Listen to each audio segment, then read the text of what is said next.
Welcome to the England pod, where we are all England all the time, and we are ramping up once again for another international break. Thomas Tuchel will be selecting his squad on Friday for games against Serbia and Albania. We're already qualified for the World Cup, but of course that squad announcement will have plenty of eyes on it. Questions around Jude, Bellingham and Danny Welbeck, perhaps. I'm Ali Maxwell. I got George Jellick with me. I got Dave Walker here as well. Hi, Dave. Hi.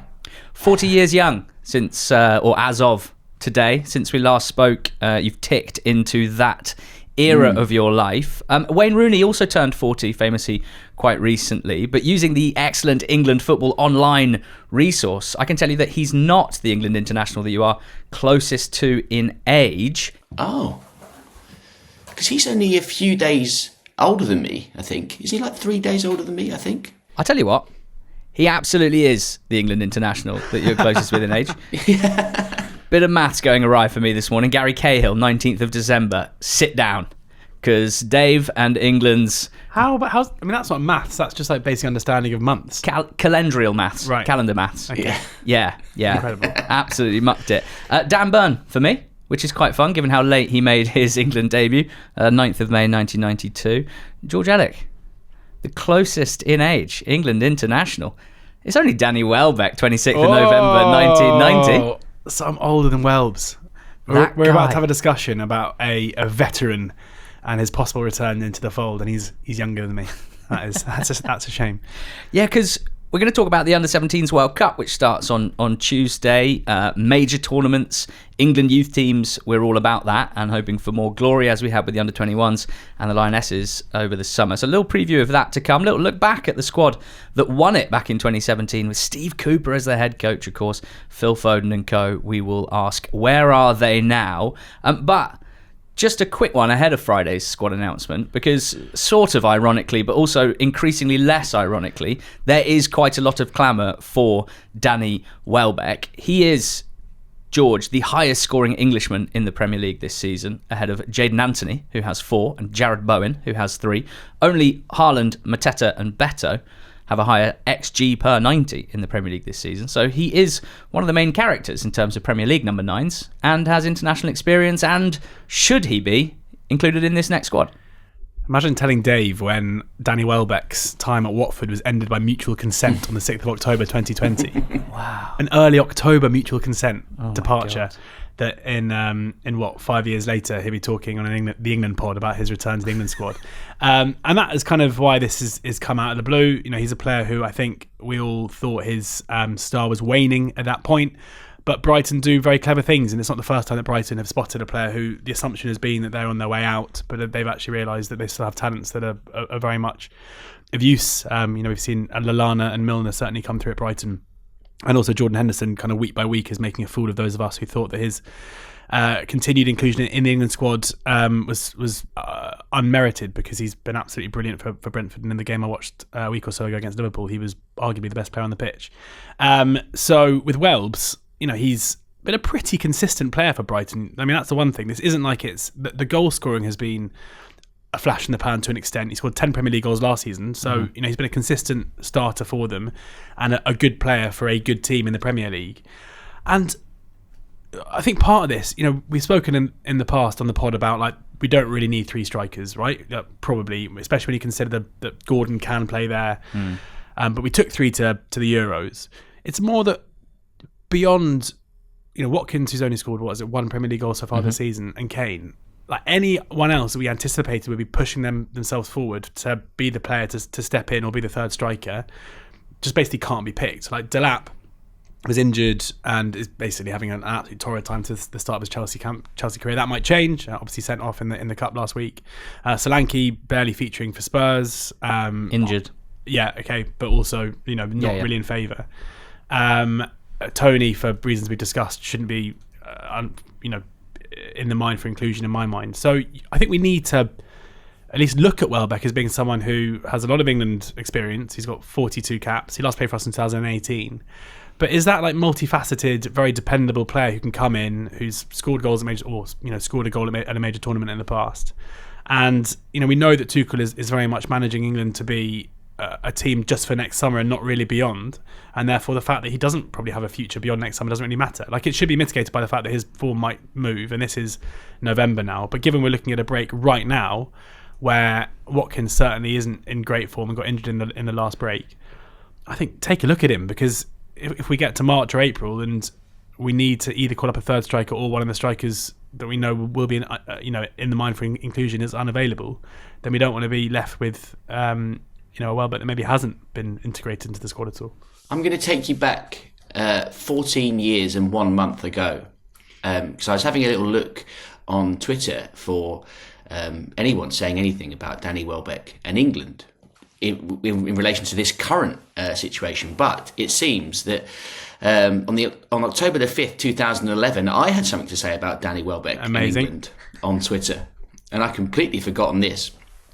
So I said, I'm all for Welbeck starting for England on Friday. I think we should build our Euro 2012 team around a core of Man United players. Yes. What? No likes, no engagement. Was future Watford legend Tom Cleverley also part of that conversation, I'd have thought? I would have thought so, yeah, at the time. I did have a look. So Welbeck had just scored against a 2-0 win against Norwich a few days earlier, and he had scored a few goals for Man United early in that season, including one in the 8-2 against Arsenal. But I think it's interesting that we're here now, because to let listeners into a little behind the scenes secret for the England pod. Last time out, when we were in the volley after the Latvia game, we actually recorded the pod and then realised after we'd recorded it that the microphones weren't on, and we had to do it again. So me and Ali did it again, and we went through all the talking points. But there was one thing that we said in the first pod that I don't think we actually got round to mentioning it in the second pod. And that was one of the guys, sort of half serious, earlier on, who was watching the game with us, said, you know what, I think Welbeck should be in the squad.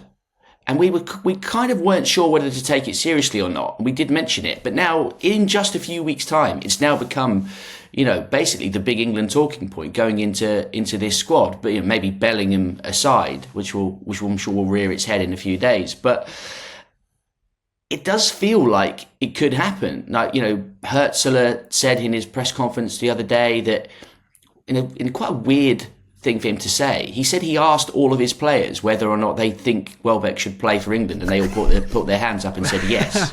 I'm astounded that they all said fair yes. enough. Wow. But George, I think you're right. It's a question. There are a few questions. Yeah, do you take three strikers? And just talking about this camp might be.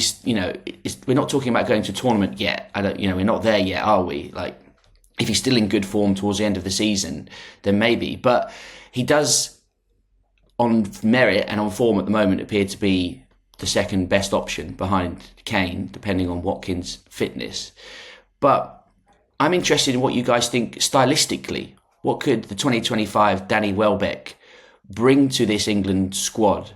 A different player you would expect than the 2012 Danny Welbeck, for obvious reasons. But is he closer to Harry Kane in terms of being just a sort of straight backup for Kane than Watkins is? Because Watkins offers you the alternative to Kane. Yeah, I think so. I think his job, his primary function now for Brighton is to basically play between the posts and be the focal point for a lot of creative players behind him. Like, I think you would certainly lose. I mean, obviously Harry Kane is a far better goal scorer and a much better player. Like, no one's disputing that. But I think you would also lose Kane's ability to drop in and create from deep. But there are times where I think England might be better off with a player who is purely, their function is to kind of play on the shoulder and look to be the focal point for crosses.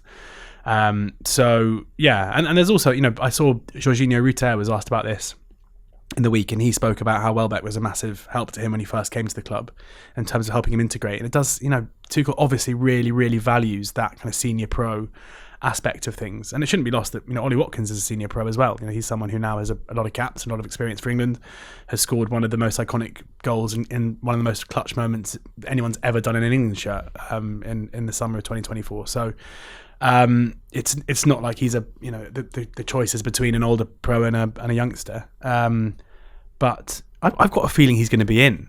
I've got a feeling we're going to see him given an opportunity. I'm a bit frustrated that I don't think we know yet whether the squads next summer are 26-man squads or 23-man squads. I think that's quite an important, albeit slightly tedious and technical aspect to this discussion.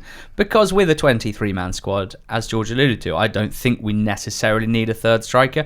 I think the extra 3 players probably means that you do take the extra striker. I certainly am more into this than I was when I started researching it, partly because of the lack of other options, as George laid out, and partly because, Brighton, in terms of style of play, England under Tuchel, what's one thing that he really is obsessed with is winning the ball back as quickly as you lose it. And I'd be honest, right now, I'm not watching Welbeck every single minute, so I don't know, on a scale of Kane to Watkins, exactly where he ranks in the mobility scale. What I do know is that Brighton are one of the pressiest teams in the Premier League and have won the most high turnovers of any team in the Premier League. And if you are Brighton's starting number 9, that means you are doing a very good job helping that team win the ball back pretty quickly at the top of the pitch. And that's exactly what Tuchel wants. So to me, that is a sign that Welbeck essentially... The best thing to do if you're trying to look at this, if you're really trying to analyse this, is ignore his age, ignore any England history that he has, or anything that you think about Welbeck in an England shirt from 2018 when he last played, and just look at the current situation. And I think he is and should be England's third choice striker if Tuchel decides to have 3 number 9s in the squad. I'm not going to go as far as to say he should be leapfrogging Ollie Watkins just because he's had a better goal scoring record in the Premier League this season. But yeah, if it's a 26-man squad for the World Cup in the USA, then I think Welbeck right now would be my third choice for striker. However, I don't think we're going to have a 26-man squad announced on Friday. I think it's really interesting to see how much Tuchel changes, given that last time out he was obsessed with keeping the same group where possible. Here he's going to have to work out whether he loosens that stance in order to bring in Bellingham, who's playing really well now and has done in the last few weeks. And we don't know how many players he's going to call up. It would be absolutely mad. Like if Bellingham isn't picked in this squad, that is when it becomes like a huge story, because I'm eating a lot of humble pie and apologising to a lot of England journalists. Yeah, because that would be, given what he's done since the last international break, and given that obviously any fitness concerns are gone, it would send a seismic shockwave through English football, basically. If he's not. And the next games are in March. Yeah. Really, really interesting. Okay. Nice. I like that. I'm looking forward to that squad announcement on Friday, and we will have obviously a squad announcement reaction pod as well on Friday afternoon ready for you.